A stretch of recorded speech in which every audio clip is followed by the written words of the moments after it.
It's Saturday night tea time in 1977 all over again. Hi everyone, TARDIS Guy 123 here, and today I'm going to be reviewing Destroy the Infinite. Now, this is a favourite of mine, and I'll get into why in just a bit. But anyway, this is the 6th release of the 3rd series of the 4th Doctor Adventures. And you have Tom Baker and Louise Jameson in Destroy the Infinite by Nicholas Briggs, featuring David Sibley, Michael Fenton-Stevens and Clive Mantle. And you have a very nice cover here with the Infinite, I'm assuming that is there, and some Earth Alliance ships going at it, some explosions, and then the Doctor inhaling the breath of forever and an Eminence casket. So quite an exciting cover right there. Audio adventures of Doctor Who written down the side there. Then on the spine, we have standard stuff, really, the white spine, Destroy the Infinite, and as I said before, 3.6. On the back you have the blurb and the cast. Fairly big cast for an audio like this.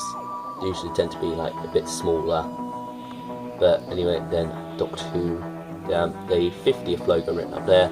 Running time at 60-minute approx. It is only one disc, which I feel works quite well for this actually. I think as a 2-disc release it would have had a bit too much padding. But anyway, if we take that out, you can see the other releases. So first 5 of series 3, then the boat, and then some releases from series 1 there. Oops. Then let's take a look at the booklet. So you have cover once again there, and the reverse cover, which, as I said in the review of the Evil One, I'm not too fond of this logo. I think the font's fine, but the logo just stands out a bit too much. And they have writer's notes, producer's notes from David Richardson, and finally you have the next release, which is The Abandoned. So then, as I said, I do find this story a fantastic story, and I promised I would go into why. And now let's go into why. As soon as I get this stood up. Okay.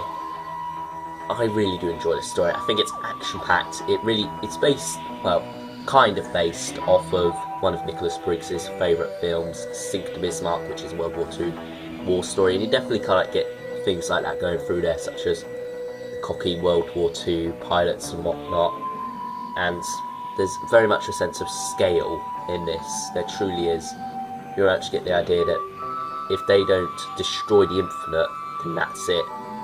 And the stakes are really raised high. And usually I think that for the stakes to really be amped up high, it needs to be kind of like a long story. But this one, as it is, just under or just over an hour, it still manages to work really well. It still has that scope of a war film, I feel.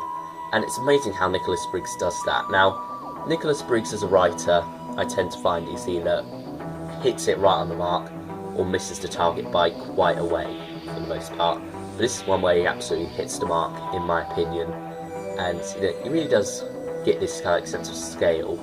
And there's very much that idea towards the end that the Doctor has started something that's going to haunt him for quite a while yet, with the Eminence and that encounter with the Eminence. And there really are some wonderful scenes towards the end there where Tom Baker really does get that idea that it's not over yet and there's a lot more to come, despite this apparent victory here.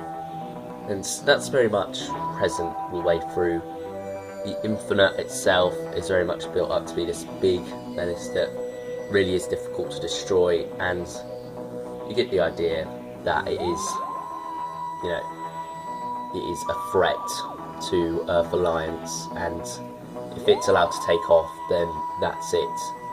And there are some very wonderful soundscapes in this, and also some very wonderful music as well, especially towards the end. That kind of like last music score,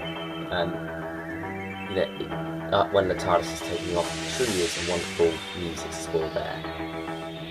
Those of you who have listened to this will probably know what I'm talking about when I talk about that. So Leela in this, the Doctor and Leela do get separated for quite a bit of it, and they go off on their own separate strands of the story, which usually is quite difficult to do in this format, but here it works very well, I feel, having them split up, and while it is two strands of the story, they still work very well together, and they do work. Leela's half is very interesting, kind of get to see her devotion to the Doctor, her single-mindedness to kind of help him, and that's all very good. And you also get to see kind of her intelligence, and while she is a savage, she is a very intelligent savage as well, and that is very good there. It's good that Nicholas Briggs has kind of honed in on that and shown her intelligence in this, in her kind of strategies and whatnot. That's very good. And then Tom Baker as the Doctor is wonderful as always. He just really does shine as the Doctor, especially in this.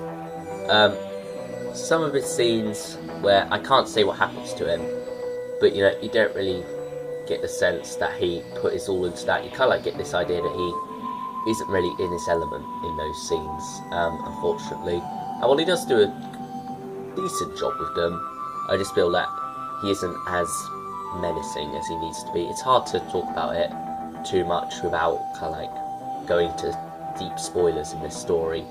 Also, part 1 and part 2 are very different in this story.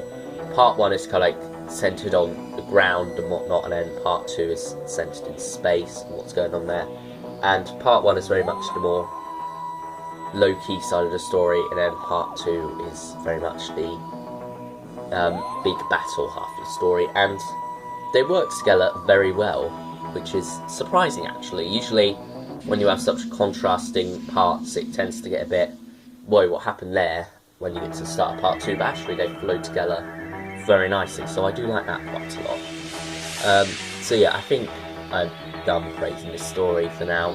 Let's rank this, and I will rank it at 9.5. Very close to a 10. I'm not going to give it a 10.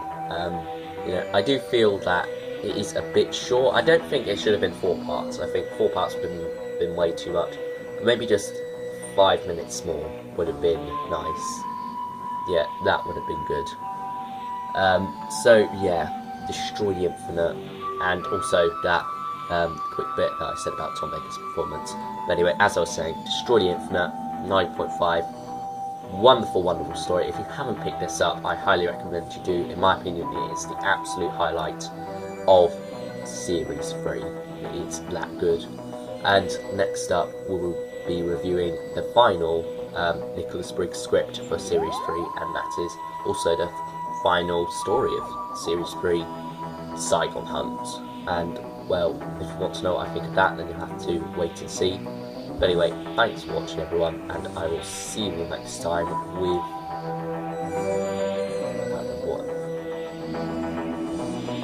No, I've forgotten what's next on the schedule. I think it might be Earth Story, or... no, it's the Time Warrior, that's it, the Time Warrior. So yeah, Time Warrior's next, followed by Saigon Hunt. So until then, I will see you all next time. Bye everyone. There is a war on this planet, Doctor. A bitter war where no mercy is given. All systems at optimum. Earth fleet moving to attack range. Prepare all weaponry. Target will fire when ready.